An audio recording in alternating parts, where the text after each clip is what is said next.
you and Andre, man, Mm, you guys were battling it out.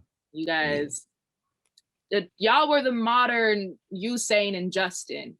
Mm. What kind of how did you look at that? Did you think anything of that, or was it just another day for you? I think it was all media, yo. Like I feel like media made it more intense than what it was. But like again, like I said, I feel like I didn't care too much to figure out if this was what it was. Like, oh, do he is he really cool with me or is it really beef on the track?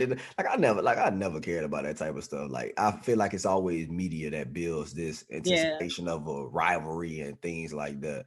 So I didn't really think too much of it. I'm like, we just two guys that's running. Like that's just the God honest truth. No, running and running well. Okay. Yeah.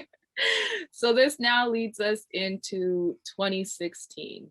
You make it onto the 2016 Olympics. You're representing Team USA in Rio.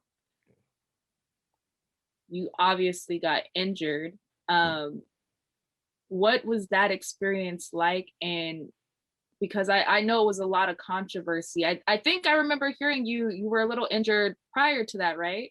Yeah. You were injured prior to that, and I know it was a lot of controversy. People were probably in your ear telling you, "Oh, you shouldn't compete. You should probably just not, or you should compete. Go ahead." What was that? What was that like for you? Because I know that's a very tough position to be in. Yeah, I mean, you like it's naysayers, doubters. Like I said before, that's something that you're gonna deal with regardless if you're healthy or not, regardless if you're successful or not. So one thing about me, I never really cared about what people had to say, especially when it's negative.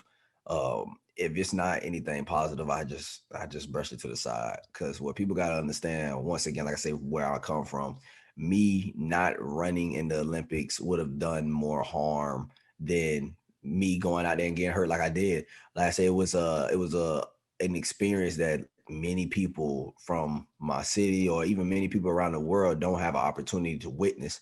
So me taking in my pride, like, oh, I'm not going to be able to be the winner, so I'm not going to run. Like I feel like that'd have been selfish of me and the opportunity to just back out, even when I know deep down I didn't want to, because I'm like, I'm in pain, I don't want to run. But I'm like, man, what is it gonna do for the kids that, are watching back home or the kids that's watching around the world? Like I feel like what I would be teaching them is that in the biggest of moments, give up. And that's not what I want to represent.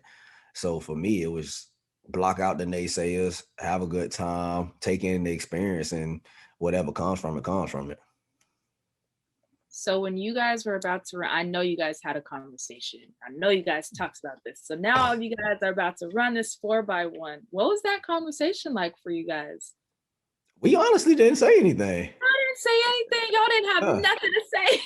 Like I honestly, we just went out. Like yeah, everybody got their stuff. We went to all the call rooms and we went out. Like nobody said really anything. We were just like, hey, just run. We here, let's go run. Yeah, like it wasn't nothing said. Like